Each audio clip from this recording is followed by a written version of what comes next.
Hey y'all, it's your host El Boogie, and this is From a Mustard Seed. Today I want to talk about opinions. So as you can see by the title, um, I'm not very fond of them. Hopefully you picked that up. Today we kind of live in an era where that's all we do is give opinions on things. We give opinions on other people's business. We give opinions on other people's lives. We give opinions on what's relevant versus what's not relevant. We give a lot of opinions with very little solution.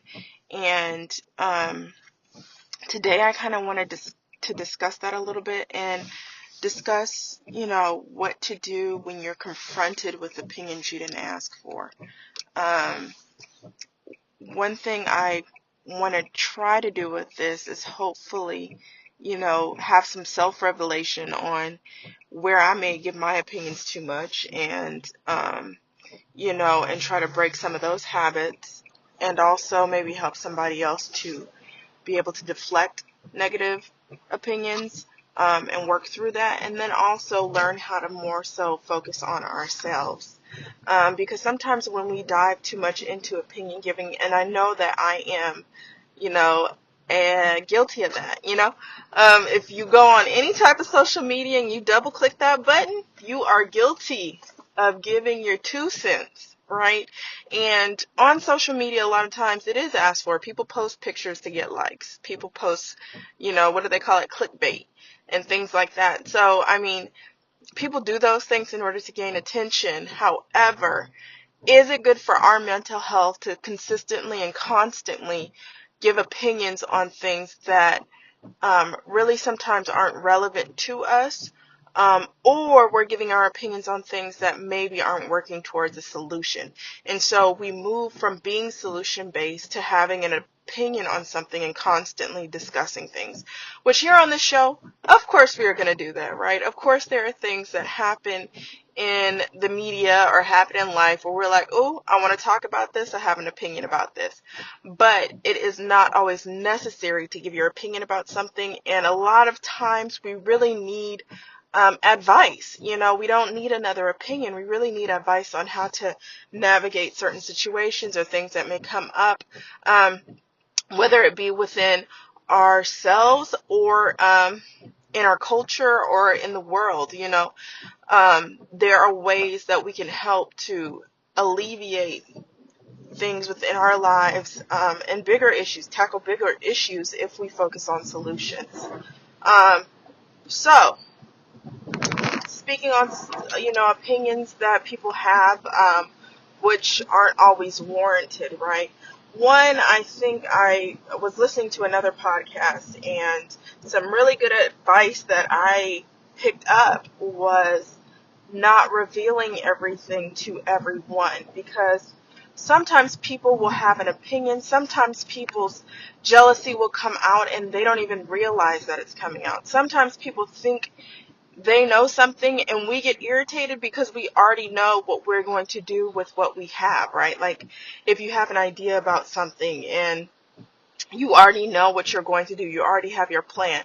Yes, sometimes it's good to hear other people's opinions if they have the experience to give you those opinions, and they may, make you think a little bit differently about what you're trying to do or the approach that you're going to take. But sometimes most of the time, people are just giving their opinions just to give their opinion. And, sometimes that can discourage us, it can irritate us, and that steals our energy, right? And we don't want to consistently give out our energy to things that aren't benefiting us or aren't making us better. They're not helping our purpose. They're not pushing, our dreams forward. They're just sucking us dry. And those things and those thoughts of irritation replace thoughts of positivity and thoughts towards whatever it is that you're trying to accomplish within your life. And so, I think that it's just very important, to guard your energy, to guard your thoughts, because your thoughts will manifest into your life and what you bring to fruition. And if you're constantly absorbing all of this negativity from other people, that will start to overtake your thoughts, and that will be what you give, right? That will be what you birth, is negativity, and you won't really be able to focus on birthing your dreams. So I think that it's very important, one, to take every opinion with a grain of salt, learn to release things and let them go. And sometimes when we get irritated with other people's opinions, it's because we may have a little smidgen of doubt ourselves with our own ideas. And so when somebody says something negative, we're not only fighting with them, but we're fighting within that doubt within ourselves. And that's why a lot of times when we have ideas or things that we're trying to do, we don't want to allow any negativity to come in. We don't even want to think about it failing. We don't want to think about it not working, because if we do, then that little itsy bitsy bit of doubt will start to manifest itself and grow. And that's what we're trying to avoid, right? As creatives, as dreamers, as people trying to better ourselves and accomplish something, we're trying to suppress that doubt, and not only suppress it, not even get rid of it. Because somebody once told me, I was trying to, be on one of those weight loss challenges, and somebody once told me that, you don't want to lose weight, because if you lose it, you might find it. So, you want it to die. We want, those negative thoughts to die. He did. You know what I'm saying? So with that, we kind of have to guard how we maneuver and what we let penetrate us. It's almost like we have to have um, a guard or a barrier, or set boundaries within ourselves, because we can't control anybody else. We can't control whether or not people say things. We can't control whether people's negativity. We can't control other people's opinions, but we can't control our own. And we can control, what we allow to affect us, right?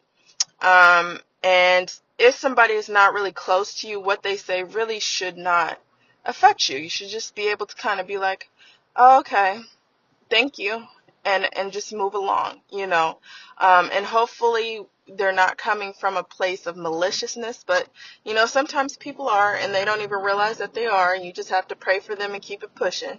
And then sometimes it's people who are really, really close to you that doubt you, and that may hurt. And we also have to know sometimes that's coming from a place of protection. Sometimes people want to deter us from doing certain things because they think they're coming from a place of protection, or they really don't think that we've thought every single avenue through, and especially if we're not revealing our complete plan. And it's funny because I learned that lesson from my boyfriend, right? Because as a female, I'm always like, okay, where are we headed? What are we doing? Where's this at? What is our plan? Right? And he's like, look, I got it. But he's very good at saying, I don't know, or not really giving me a full picture of what his plan is. Because maybe, too, at the time, he really doesn't have it all figured out.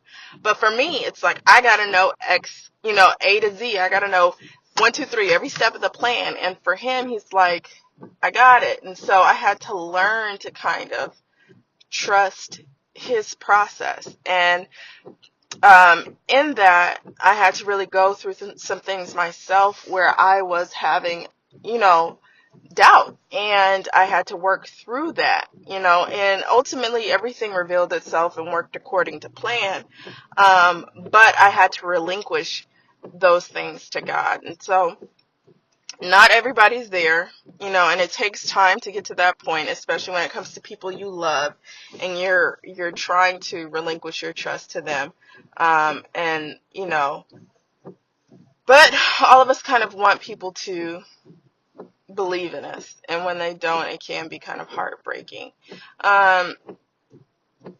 Secondly, I think that it's good not to always give opinions, right? Because if we don't want to have bad energy thrown at us, let's not give bad energy out to other people. So sometimes keeping negative opinions to yourself is a good thing. And it's a thin line, right? You have one side where it is, you want to be honest and you want to be forthcoming and you don't want to be like, okay, I wish I would have told that person such and such because maybe they would have, you know, done better and, maybe it would have been easier for them. And then there's another line where you don't want to overstep your bounds. So it's always good to ask whether or not somebody wants your opinion, and if they don't, be okay with that. And if they do, cool. And you give them, there's a way to give positive, constructive criticism. There's a way to still remain encouraging and also give advice. You don't always have to tear a person down with what you think, especially when you haven't experienced it. And I especially think if you have not experienced it, even if somebody is asking for your opinion, I would preface it for that. Like, I've never done that, so I'm not the expert on it. You could be totally doing it right. If I did it, I probably would do it this way, but that's not to say what you're doing is wrong. I would ask somebody who has actually done this, or if you know somebody, hey, well, actually I have a friend who's actually, gone through a similar thing. Let me ask them and I'll get back to you, right? As opposed to just throwing out an opinion and you really don't have any experience in the area. The third thing I would say is to detox from opinions. So from time to time, stop with the social media. Just stop. Delete the app, press the X. You can always re-upload it and sign back in. But sometimes you just have to say, that's enough. It's enough, right? Because sometimes when we get caught up in that, we're not even posting pictures. We're just up all day, 10 hours, and now iPhone will tell you how many hours you've been on the phone doing what? Looking at other people's stuff and judging it and giving your opinions on it. So I remember I had just uploaded the new, what do they call it? Software. And I saw like my usage was like 10 hours a day, and I'm like, I know I only go to 2 apps, right? Instagram.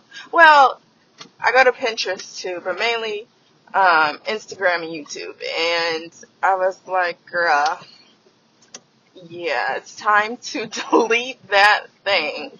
And giving your opinions on everybody else's stuff can kind of inflate your own sense of self, and not in the sense that inflated like you got a big head, but kind of like you're allowed to give your opinion on everything. And I think that we've kind of become accustomed to that, and your opinion is not always warranted on every single thing, right?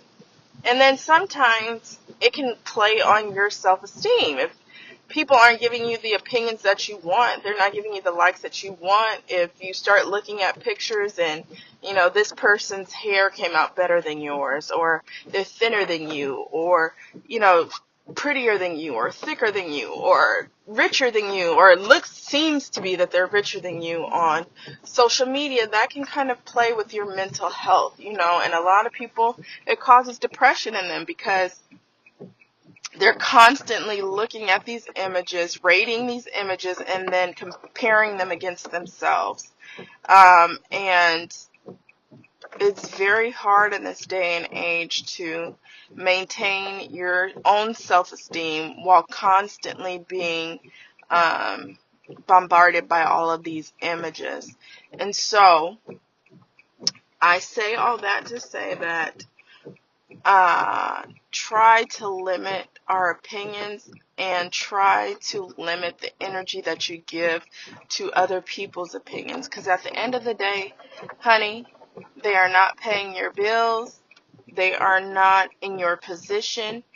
They don't have the vision you have nor the purpose you have, because God made us all uniquely individual and purposed in our own unique individual journeys. So my journey is not the same as yours. It's not the same as the next person. But I know that God meant for all of our journeys to positively impact one another. And so when we are feeding into negativity, we are working against our purpose in God. And so we got to learn how to release that, how to deflect that, you know what I'm saying, and to protect our positivity, and that's by limiting opinions and limiting the power that we give to opinions. So that is the end of today's podcast. I hope that you enjoyed it. Please let me know any comments or suggestions you have below. I welcome positive and negative criticism, and we thank you for listening. I hope you have a beautiful, wonderful, blessed day and rest of your week, and I will catch you on the next podcast. Bye, girl.